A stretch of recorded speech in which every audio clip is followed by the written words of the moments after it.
My name is Belinda Dovson, and it is fantastic that you are here with me for our monthly I Ching forecast, October 2025. Here we are. And so in this episode, we're going to get into what October is asking us to pay attention to, the flow of change that's helping us to grow and expand and move forward in this month. Before we get into this month's overview, I'd like to share two exciting pieces of news. One is that YouTube has released auto dubbing for my channel. So for those of you who are in Brazil, where the I Ching is growing like a beautiful, wondrous thing, Portuguese speaking, you can listen to me in Portuguese or in any other of the main languages. I just think it's amazing. And there's a section somewhere on your panel where you get to choose the language you'd like to dub me into. Obviously, it's not my voice. It's probably an AI voice, but you can actually hear the I Ching in your own language. Isn't that absolutely wonderful what technology can do? And I know that Portuguese-speaking Brazilians have asked me over the years many times for help of how they can improve getting captioning, and then the captioning got a whole lot easier, and we got that going. Now the dubbing. Isn't it absolutely fantastic? So wherever you are, main languages, they're there for you. Go and experiment and check it out. Okay, second piece of good news. I recently released a new meditation on the Insight Timer app called Box Breathing with the I Ching. If you know what box breathing is, it's a technique of how we breathe in a structured square. And I've combined that with a visualization of the yin and the yang, bringing that breathing into the structure of box breathing. So if you'd like to go and check it out, to go to the Insight Timer app, to my profile, you'll find it there. Please go take a listen and enjoy. All right, last month with the I Ching, we had Hexagram 60, limitation, 2 changing lines, and we had Hexagram 17, the following, learning how to put in place some healthy boundaries, learning how not to be too harsh in boundaries, not doing too little, and finding ways of creating a natural structure to create the containment of flow. And then the following energy of really connecting with what is calling you forward, putting one foot in front of the other, following the steps that are appearing as you go along. So what did that bring you in September 2025? Where were you putting in place those limits, those boundaries, containing and structuring, and of course, preventing the overwhelm, plus working with what we follow, the lodestar that guides us forward.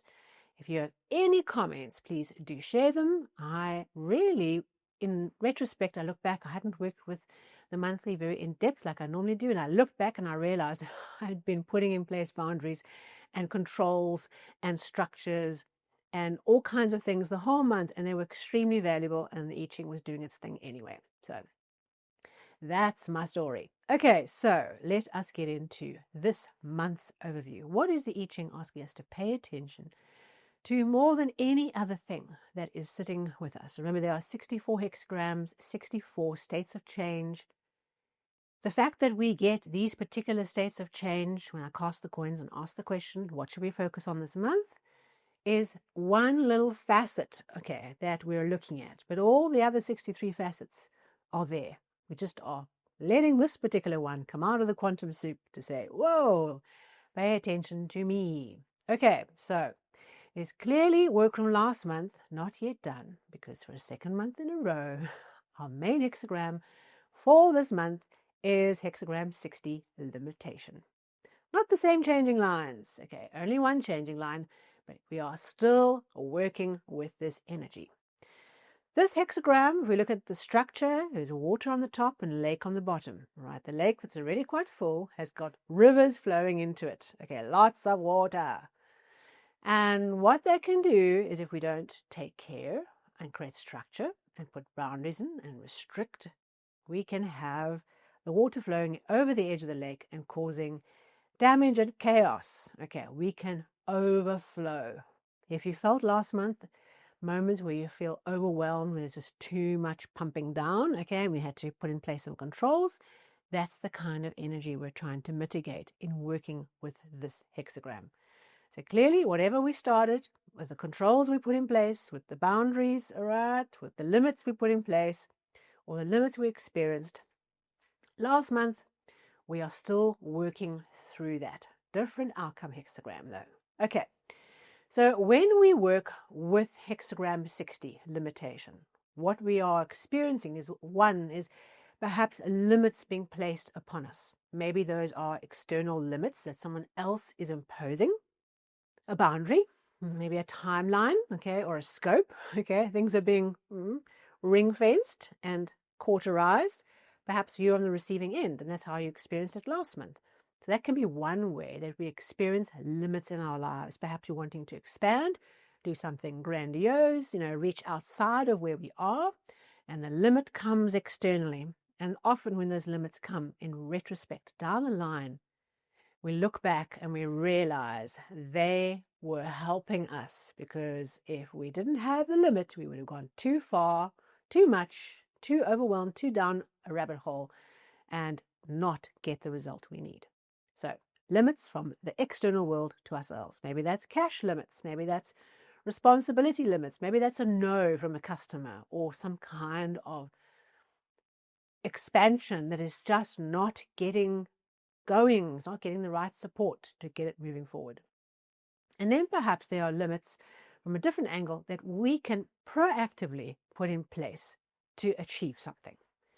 So this hexagram attunes our attention to the areas where there's this risk of overflow. Okay, think about, from a work point of view, from a personal point of view, what are the things that tend to send you over the edge? And by that I mean put too much into your life, too much energy, too much flow, too much responsibility, too much of other people's stuff. Where is the boundary that we are needing to manage? Where is the restriction we're needing to be adult about and put in place? Whether that's a restriction between ourselves and another, in a relationship or in a family situation. What is that boundary? Okay, how do we manage the boundary? Is it got a bit porous? All right, semi-permeable membrane. Okay, we need something a little bit more controlling. And then we look at things like the controls and the processes that we follow in our lives. This is about making lists. Okay, not for the sake of making lists, but for the sake of structuring all the things that are out there into a finite, kind of razor's edge list of things that needs to get done. Last month, I started working on a whole lot of like stock management and inventory management controls and processes of how stock moves in and out in a particular project that I'm working on. And so for me, I can see how I need to continue and complete that work in this month, okay, because that is a very good example of putting in place boundaries. You check things in, you check them back out. You have this process, this mechanism of knowing who's responsible for what, and you create the structure and you create the certainty in the system, right? That's what that energy brings. Certainty and calm and an awareness of where everything is at a particular time. It can also be a hexagram that can help us learn how to tackle a difficult thing, a difficult project, a difficult client, a difficult challenge we're trying to undertake. And the way we use this hexagram is we break things down into chunks. So we know from research that the brain loves to chunk down information, break things up into little small parcels that are easy to move around and restore and access. Okay, it takes an information process and chunks things down. And there's certainly a whole lot of new scientific research into how we can accelerate our memory and our learning by approaching learning in this chunk method. This hexagram says, chunk it down. Okay, take the big problem, take the thing that is hard to digest, literally, and break it up into chapters, sections, phases, priorities. Take the thing that's overwhelming. Remember the water flowing over the edge of the lake. Take the big overwhelming thing and break it down into little pieces. Because once you see a big hairy thing, a project or a big undertaking, and you break it down into its pieces, do this, then do that, then do that, then do that, it's not so scary. Okay. And often what we do is we get caught in the procrastination because, it's just overwhelming. Where do I start? as they say, this very interesting saying, how do you eat an elephant? Well, we don't, but if you had to, piece by piece. So we think about taking our big complex problems and chunking them down to their barest elements, prioritizing them, getting the list, and ticking off the list. Okay, so we are all facing some aspect of our lives in October 2025 where this chunking down is a solution, a strategy that helps us to manage what it is we're trying to do. Okay, because the thing is there, right? The flow is there. And the thing with this hexagram is that it's pointing to the fact that flow is coming. Okay, flow and the water is pumping into the lake. We've got to manage this process. We don't turn off the taps, right? Because there's value here. There's flow. We like flow. We like it. We love it. We can work with flow. This hexagram tells us how to do that. Chunk it down. Get organized. Put in place healthy controls, right? Boundaries, restrictions, and use that to help manage the overwhelm. All right. Your personal restrictions and boundaries might be the food you eat, the sleep you get, the social media you consume, whatever it is. Where can you put in place a restriction that'll help you get what you need to get, right? The progress that you're wanting to make. Do you need to put a timer on the scrolling? Okay. What is it that we can do to manage ourselves and be more disciplined in putting in place some good, healthy, self-imposed boundaries and limits? That is what this hexagram is bringing to us. Now, one changing line in the first position. Okay. This changing line says it is advantageous for you to stay in the inner chamber. Stay at home. Okay. Don't go out. So there's a couple of things here. Remember that when we work with the monthlies, I like to give you a little bit of a timing guideline. Obviously on the weeklies, it doesn't really make sense because before you've blinked, you're already into the next, time chapter. But with a monthly, we can kind of break it down. It gives us a little bit of a framing of how to structure the month. And so our first changing line, because there's only one, it breaks up the month into two halves. And that means that that changing line starts to build up energy and momentum up until roundabout mid-October. Okay, so the first few weeks of October. The changing line says, it takes a wise person to recognize when is a good time to push out, when there's flow, and when it is not a good time to push out and to withdraw. We have to, particularly in the first 2 weeks of the month, is develop an awareness around this idea. It's not about not doing anything. It's about learning to discern when the flow is good and when the flow is not good. When there's obstruction, that should bring a withdrawal, right? As opposed to, it's flowing, now we're going to go with this thing. Okay, so it's not about no, it's about discerning when it is right to do both. So we work with this line, do not leave the inner chamber, the sanctum, okay, the home. And that talks about not undertaking something new, not going out on a whole mission. And it might for you be that this is a month for the home. This is a month just to be in your own space, to maybe put limits on social time or other people's energy, particularly for the first 2 weeks. What do we need to do to be aware of when it's time to go out and when it's time to just stay home? Okay. And so staying at home, staying in the inner chamber can also be about your speech and your deeds. It's not just about going out and physically doing something. It's about learning when your words will flow and when your words will meet opposition or meet a challenge, and learning how to work it out. And so we think about being careful of our words, what we're saying, just being conscious, right? Not being liberal, spraying our ideas all over the place. Be contained, be aware that there's a need to just be in the inner sanctum, particularly for the first 2 weeks. Be within, be at home, be in yourself, which is the ultimate home. And perhaps it's literally asking you to think about protecting your energy and being in your home space, particularly for the first 2 weeks. Okay, the sanctum sanctorum, whatever that means for you. And that gives us a second hexagram. Okay, just one changing line for this month. Our second hexagram is 29, the Abysmal. Okay, so now because we're changing this line right at the bottom, what it becomes a doubling of water. Water over water. The abyss, the pit. Okay, so there's quite a lot here. This hexagram really speaks to a challenging time. Okay. And we certainly have had that experience when this hexagram comes up of the challenging time. We're in the ravine. Okay, we can hear the water coming upstream. Maybe the breach has happened over the leg and this water is starting to pump down the ravine.